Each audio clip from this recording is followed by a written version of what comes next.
देखिए अगर ए का धन बी के धन से 4/9 गुना है और सी का धन बी के धन से 7/6 गुना है, तो सी और ए के अनुपात निकालना आपको, सी का और ए का निकालना है। तो सबसे पहले तो कर लो इसको। ए का धन जो है, ए का मतलब होता है मल्टीप्लाई, ए का धन बी के धन से 4/9 गुना है, ए का धन बी के धन से 4/9 गुना है, सॉरी मल्टीप्लाई मत रखना भाई, अकॉर्डिंग टू क्वेश्चन चलना पड़ेगा, अकॉर्डिंग टू क्वेश्चन चलना पड़ेगा। यहाँ बोल रहा है ए का धन बी के धन से 4/9 गुना है, बी का धन मान लो, ए का धन ए मान लिया, बी का धन बी मान लिया, और इससे 4/9 गुना है, तो ये 4/9 है, ये है। तो आप अनुपात निकालो, ए बटा बी कितना हो गया 4/9, समझ आया।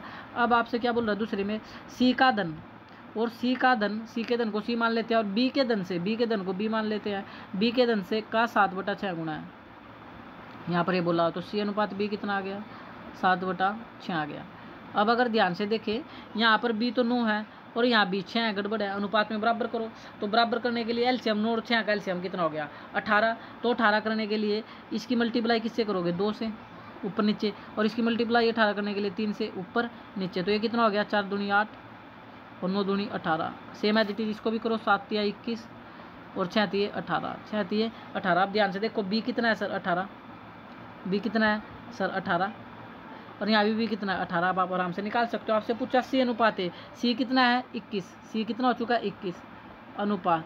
फिर आपसे पूछा ए कितना है 8, तो 21/8 इज योर राइट आंसर, तो B is your right answer. Hopefully समझ आया होगा आपको, बड़ा इजी सा क्वेश्चन है, बस आपको थोड़ा सा रिलेशन बनाना आना चाहिए। रिलेशन कैसे सर, यहाँ बी 9 आ जाएगा, यहाँ बी अनुपात में 9 आ गया था, यहाँ बी 6 आ गया था, बराबर करो अनुपात में। अनुपात में बराबर करने के लिए एलसीएम लेते हैं, क्या लेते हैं एलसीएम लेते हैं।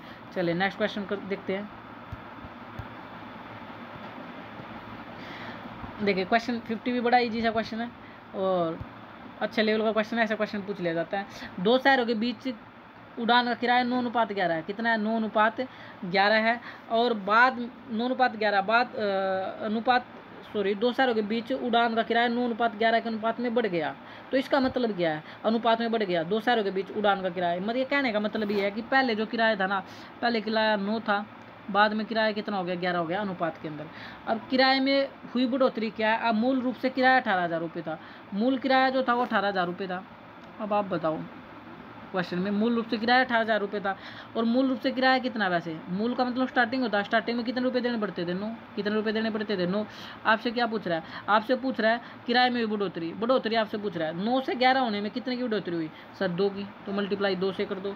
तो अगर आपसे बोलता कि मूल किराया क्या है, वो तो आप लोग मूल किराया अगर आपसे पूछता तो 9 से गुणा कर देते, जो कि क्वेश्चन में गिवन ही था, और अगर आपसे पूछता बाद में किराया कितना, बाद वाला किराया कितना था, तो 11 से कर देते। लेकिन आपसे बढ़ोतरी पूछ रहा, तो इन दोनों का अंतर ले लो, दोनों का अंतर 2 है, तो कर लो 9 दूनी 18, तो कितना हो गया 2 दूनी 4 और 3 0 4,000, तो आंसर कितना आ जाएगा 4,000 इज योर राइट आंसर। यानी जो बढ़ोतरी हुई है वो कितने रुपये की हुई है 4,000 रुपये की हुई है। जय हिंद जय भारत।